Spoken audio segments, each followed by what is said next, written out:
Hi guys, இன்னைக்கு ரிசப்ஷனுக்கு தான் போகணும். நைட்டு ரிசப்ஷன் ஆட்டோவில் தான் போயிருந்தோம். சீக்கிரமாக போயிட்டோம் காய்ஸ். நாங்கள் பொண்ணு மாப்பிள்ளை வர்றதுக்கு முன்னாடி நாங்கள் தான் அங்கே இருந்தோம். என்ன உஸ்மான் ரயானோட ஆட்டம் தான் ஓடி பிடிச்சிலாம் விளையாட்டி இருந்தாங்க. டிஜே அந்த கலர் லைட்ஸ் எல்லாம் பார்த்து ஒரே டான்ஸு அங்கங்கே ஓடிட்டு இருந்தாங்க. அம்மாவோட ஃப்ரெண்ட்ஸ் காய்ஸ் இவங்க.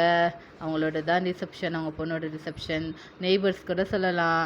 அதுக்கப்புறமா வந்து பொண்ணோட என்ட்ரி சூப்பராக இருந்தது காய்ஸ். ஒரு ராணியை கூப்பிட்டு வர மாதிரி ஒரு சூப்பராக அந்த பின்னாடி பேக்ரவுண்ட் மியூசிக்கும் சூப்பராக இருந்ததா. பொண்ணோட என்ட்ரிலாம் சூப்பராக இருந்தது. இப்போல்லாம் என்ட்ரி தான் காய்ஸ் சூப்பராக செய்கிறாங்க. அதுக்கப்புறம் நம்ம வேலை தான் நம்ம பார்த்துக்கிட்டோம். சாப்பிட்றதுக்கு வந்துட்டோம் கீழே. சாப்பிட்டுட்டு அப்புறமா கீழே போய் அப்புறம் ஐஸ்கிரீம்லாம் சாப்பிட்டுட்டு பொண்ணு மாப்பிள்ளை ஃபோட்டோலாம் இருக்குது. அதெல்லாம் பார்த்துட்டு கேக் கட்டிங்லாம் பார்த்துட்டு அதுக்கப்புறம் கீழே வந்து பார்த்தா ஒரே மழை கைஸ். செம்ம மழை கைஸ் நேற்று நைட்டு பா. அதுக்கப்புறமா அப்படியே நாங்கள் வீட்டுக்கு வந்துட்டோம். ஓகே கைஸ், பாய். அடுத்த ஒரு வீடியோவில் பார்க்கலாம்.